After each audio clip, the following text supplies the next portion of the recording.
안녕하세요 여러분, 오랜만이죠? 요즘 날씨가 아주 그냥 끝내주잖아요? 날씨 좋으니까 놀러가고 싶어지고 집에서 편집하기 싫고 이래서 좀 놀러 다녔어요. 그리고 사실 컨텐츠도 벌써 떨어졌어. 아니 컨텐츠가 떨어졌다기보다 뭔가 주제는 많은데 그걸 영상 하나로 풀어내기에는 뭔가 부족한 것 같고 적어봤다가 마음에 안 들어서 지워버리고 이런 것도 많아서 계속 미뤄진 것 같아요. 이게 뭔가 옆에서 들어주는 사람이 있거나 같이 얘기를 하거나 그러면 좋을 텐데 혼자 카메라 보고 얘기하니까 해도 해도 어색해요. 카메라 렌즈를 이렇게 쳐다보고 하는 게 어색하니까 자꾸 화면 속에 내 얼굴을 쳐다보게 되고 그러더라고요. 그래서 브이로그가 차라리 마음이 편하더라고요. 말만 하는 영상처럼 제가 계속 나오는 것도 아니고 대본을 짤 필요도 없고 제 개인적인 생각을 말하는 내용이 아니다 보니까 올려놓고도 뭔가 마음이 편하더라고요. 솔직히 브이로그가 편해. 놀면서 컨텐츠도 나오고 밖에 나가서 그냥 카메라만 켜놓으면 되니까. 물론 저는 평소에 사진도 진짜 안 찍고 SNS에 뭘 올리는 사람도 아니어서 그 카메라를 켜놓는다는 행위 자체가 좀 피곤한 일이긴 하지만 어쨌든 여러분들이 재밌다고 해주시고 특정 하루가 기록으로 남는 게 저한테도 추억이 돼서 그건 좋더라고요. 근데 눈치가 많이 보이는 게 그렇게 찍으면서 다니면 사람들이 싫어할 것 같기도 하고 같기도가 아니라 싫겠죠? 저도 제가 남 카메라에 찍히는 거 싫거든요. 그리고 카메라 세팅해 놓으면 사람들이 쟤 뭐지? 하고 쳐다보는 게 느껴져요. 물론 그게 저 자체에 대한 관심이 아니라 그 행위에 대한 관심이지만 전 그것도 되게 부담스럽더라고요. 그래서 약간 이것도 관종만이 찐으로 즐기면서 할 수 있는 것 같아요. 부정적인 의미의 관종이 아니라 관심받는 게 즐겁고 행복한 사람들 있잖아요. 저는 그 승무원하면 기내 중앙에 서가지고 비상탈출 시연하는 거 있잖아요. 그거 할 때도 진짜 부끄러웠어요. 그 몇백 개의 눈이 저만 쳐다보고 있는 모습이 근데 막상 제가 앉아서 다른 승무원들 하고 있는 거 보면 그냥 별 생각 없이 예쁘시다 이러면서 보거든요. 그걸 제가 하면 왜 이렇게 부담스러운지 모르겠어요. 너무 아무 말만 하는 것 같은데 영상 주제가 그런 거니까 약간 요즘 처음 시작할 때 열정이 식었다는 게 요점 같아요. 이렇게 빨리 식을 줄이야. 약간 보상이 없어서 그런가? 근데 또 생각해보면 돈을 벌려고 유튜브를 시작한 건 아니었거든요. 여러분들 댓글 읽는 거 재밌고 감사하고 다 좋은데 이게 시간 투자는 하는데 나한테 떨어지는 뭐가 없으니까 약간 뭔 느낌이냐면 저는 지금 디자이너로 일을 하고 있어서 퇴근을 하면 정말 컴퓨터를 더 이상 쳐다보고 싶지가 않거든요. 근데 이 영상 편집을 하려면 또 화면을 눈알 빠지게 봐야 되니까 이게 약간 정신은 하고 싶지 않은 게 아닌데 그 회사에서와 같은 행위를 집에서도 하고 있다는 육체적인 피로감이라고 해야 되나? 내가 이렇게 에너지를 쏟아서 이걸 해가지고 얻고자 하는 게 뭐지? 뭘 원해서 내가 이걸 하고 있는 거지? 약간 이런 생각이 들 때가 있어요. 그때 이제 구독자 이벤트 영상 들어가서 여러분이 칭찬해주신 댓글 다시 읽고 거기서 기분 좋아져서 다시 편집을 하게 되는 것 같아요.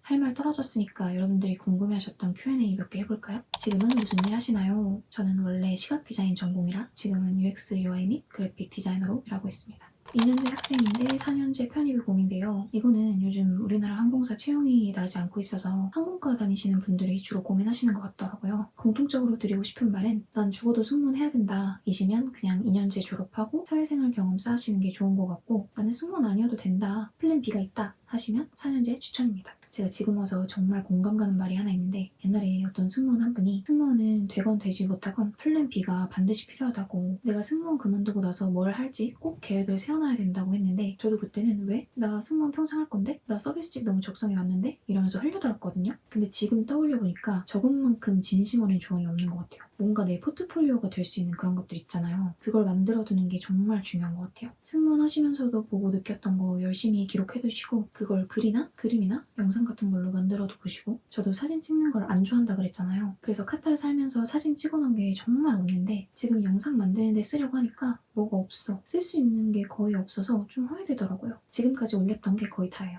그리고 뭐 승무원이랑 관련 없어 보이는 제빵이나 요리, 패션, 글쓰기 이런 취미도 나중에 이것들로 뭔가 새로운 걸 시작해보고 싶을 때 승무원 출신 땡땡이라는 타이틀이 쉬운 시작에 도움이 됩니다. 뭐 지금 생각나는 진짜 아무거나 예시로 뭐 전 세계 빵 다 먹어본 맛잘알 승무원 출신 제빵사 승무원으로 전 세계 쇼핑하며 깨달은 해외 쇼핑 노하우 이런 식으로 연결시켜서 뭔가를 홍보할 수도 있는 거고요. 왜 그런지 모르겠는데 저 타이틀에 사람들이 조금 더 반응하고 호의적으로 봐주고 신기하게 봐주고 관심 있게 보고 그러더라고요. 언제 어디서 어떻게 도움이 될지 모릅니다. 요즘은 진짜 셀프 브랜딩이 필수인 시대 같아요. 두 번째, 정말 예쁘지 않아도 되나요? 100% 장담할 수 있습니다. 그냥 하는 말이 아니라 정말 예쁘지 않아도 돼요. 사실 예쁘다라는 기준이 정말 주관적이지 않나요? 그리고 특히 외국 항공사는 면접관들도 외국인이다 보니까 외모를 보는 취향이 겁나 천차만별이에요. 물론 그 면접관들 중에서도 분명 우리 한국인들이랑 미적 기준이 비슷한 사람이 있긴 있습니다. 그래서 막 면접 볼 때 뭐 1번 면접관은 어떤 상 좋아한다더라, 2번 면접관은 뭐 누가 봐도 미인 좋아한다더라, 이런 얘기가 있었어요. 그게 운인 거겠죠? 내 상을 좋아해주는 면접관한테 가는 운?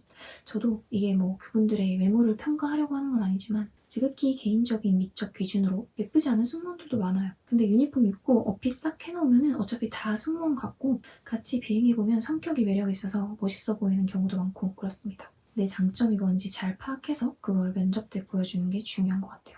합격했을 때 키, 몸무게, 나이 궁금합니다. 162에 47, 걔네 기준 나이로 27에 갔습니다. 입사 시 꼭 가져가야 되는 게 있을까요? 퀄리티 좋은 침구류와 후라이팬? 잘 너무 중요하니까요. 입사하면 다 주긴 주는데 바스락바스락 퀄리티가 안 좋습니다. 프라이팬이나 냄비같이 식기류 주는 것도 음식 엄청 타고 달라붙고 조금만 써도 코팅 다 벗겨지고 건강에 안 좋으니까 그냥 한국에서 좋은 거 사가세요. 달라요. 약간 도시락통도 가져가면 교육받을 때 야무지게 쓸 거고 비행 시작하고 나서도 약간 북유럽같이 음식값 비싸기만 하고 맛없는 나라 비행 갈 때 그냥 한국 음식 도시락 싸가면 되니까 유용하게 쓰실 거예요. 도시락통.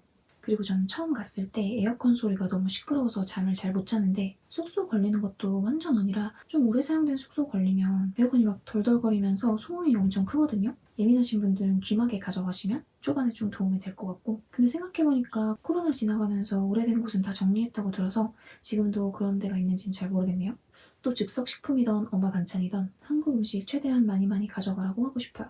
트레이닝 때 교육만 받는 게 아니라 막 여기저기 가서 내 신원 등록하고 승무원 등록하고 검사 받고 뭐 받아라 뭐 해라 해서 정신이 하나도 없거든요. 가서 도화 분위기에 적응도 해야 되고 공부할 것도 산더미입니다. 근데 또 트레이닝이 아무리 빡세다고 할지언정 우리가 공부만 하지 않잖아요? 동기들이랑 도화 구경도 다니고 같이 공부한답시고 모여서 수다도 떨고 하니까 밥 해먹을 시간이랑 심적 여유가 안 생기더라고요. 그래서 구내식당 같은 곳이 트레이닝 타워에 있는데 거기에서 주로 사 먹었거든요. 근데 여기 음식이 진짜 맛없습니다. 제일 맛있는 게 피자예요. 그러니까 한국 음식 많이 가져가서 중동 음식을 되도록 피하시길 권해드리는 바입니다. 또 샤워기 필터는 뭐 다들 사가실 거니까. 근데 그 많이들 사오는 4만원대인가? 5만원대인가? 보급형 말고 그거보다 한 단계 좋은 거 사갔거든요, 저는. 그거 사가는 게 훨씬 경제적인 것 같아요. 왜냐면 많이들 사가시는 거는 금방 갈색으로 변하고 교체 주기도 굉장히 짧아요. 그래서 차라리 조금 비싸더라도 초기 비용을 투자하시는 게 걸러주는 불순물도 더 많고 좋은 것 같아요. 비행 에피소드 재밌어요. 황당했던 이야기 또 해주세요. 언젠가 한번 진짜 뺀질거리는 사무장님을 한번 만난 적이 있는데 동유럽 어느 한 국가의 남자 사무장이었습니다. 식사 서비스를 막 하고 있는데 자기 카트에 음식이 떨어졌나 봐요. 제가 그분 바로 뒤쪽에서 서비스를 하고 있었는데 저한테 오더니 자기 카트에 음식이 없다고 자기 담당 승객들을 좀 하고 있어줄 수 있겠냐 그러는 거예요. 제 구역 서비스가 다 끝난 상태여서 알겠다고 하고 대신 해주기 시작했죠. 그분 남은 서비스 구역이 2줄 정도, 그 비행기 기종에 2줄이면 10명 정도 남아있는 상황이었는데 하다 보니까 저도 음식이 떨어져서 더 가지러 갤리러 갔어요. 근데 그 사무장이 다른 승무원들이랑 놀고 있는 거예요. 캐비넷으로 돌아올 생각을 안 하고. 황당했지만 저도 뭐 그날 승객들 무난했고 별다른 이슈가 없어서 그냥 착한 내가 더 해준다 하고 그냥 넘어갔죠. 그렇게 서비스가 한바탕 지나가고 좀 쉬고 있는데 갑자기 화장실에 불이 띵 하고 들어오는 거예요. 그리고 담배 냄새가. 그래서 제가 막 노크를 하면서 실례지만 문 좀 열어달라고 하니까 왜 그러네요. 흡연 감지기에 불이 들어와서 그런다 라고 했더니 아니래요. 자기는 괜찮대요. 그러면서 문을 안 여는 거예요. 뭐가 괜찮아? 내가 안 괜찮은데. 근데 이렇게 승객이 말을 안 들을 때 할 수 있는 약간 단호한 대사가 또 매뉴얼에 있거든요. 그 대사까지 쳤는데도 안 열어. 그래서 죄송한데 제가 문을 열어야겠다 하고 밖에서 문을 땄는데 문을 못 열게 안에서 버티는 거예요. 문이 아주 살짝 열렸는데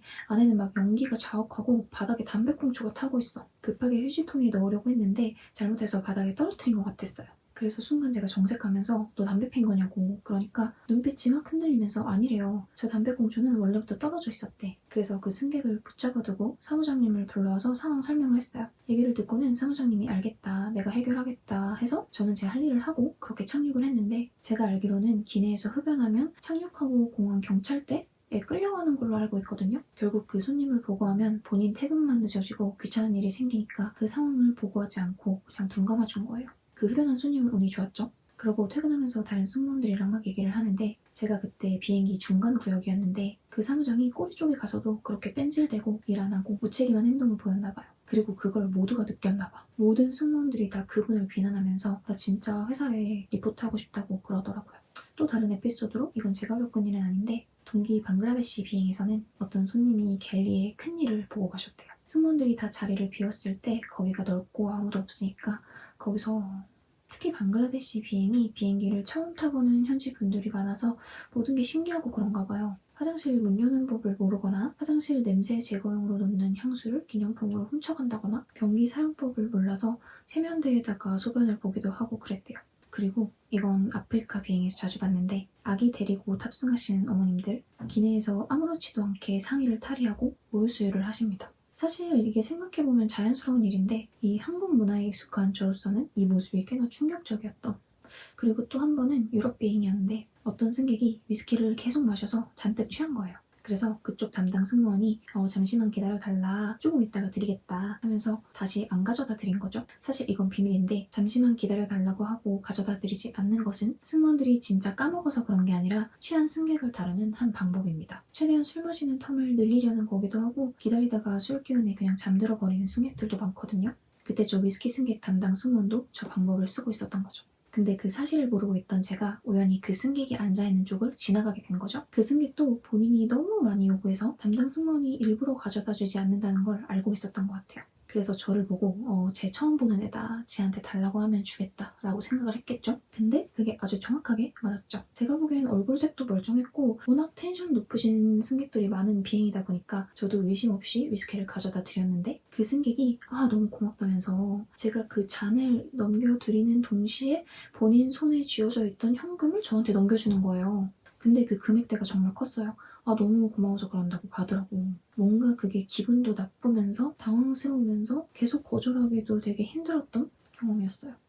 에피소드 계속 나오는데, 무슬림 여성 옆에 남성 승객이 앉으면 나 여기 못 앉겠다, 자리 바꿔달라 그러는 경우도 중동 비행에서는 정말 흔하게 일어나는 일이에요. 근데 그날 만석이고, 꼭 이런 일은 만석일 때 일어나요? 아무튼 만석이고 아무리 찾아봐도 혼자 탄, 또 일행이 있으면 바꿔달라고 하기 좀 그러니까 혼자 탄 옆에 여자만 앉아있는 자리가 안 보인다 하면 정말 이륙 전부터 땀이 막 나면서 승객은 자리 바꿔달라고 답답하지, 저희 이륙 전에 해야 되는 프로세스가 또 많은데 부사장님은 그거 빨리 하라고 재촉하지. 지금 생각해도 정말 기가 빨리네요. 이외에 비즈니스 쪽은 자리가 넓고 프라이빗하니까 성적인 행동을 하는 승객을 봤다라는 소리를 비즈니스 담당 승무원한테 들은 적도 있고, 정말 우리나라 항공사에서는 잘 볼 수 없는 일들이 그곳에서는 참 많이 일어납니다. 그런 일이 겪을 때마다 우리나라 사람들이 얼마나 상식적인지, 이런 나라에 태어난 걸 감사하게 된다니까요. 아무튼 이제 입사하시는 분들, 또 현직에 있으신 분들, 이런 재미있는 일 겪으신 거 있으시면 댓글에 공유해주세요. 오늘 생각나는 얘기 다 한 것 같아요. 오늘도 재미있게 보셨으면 좋겠어요. 다음에 만나요. 안녕.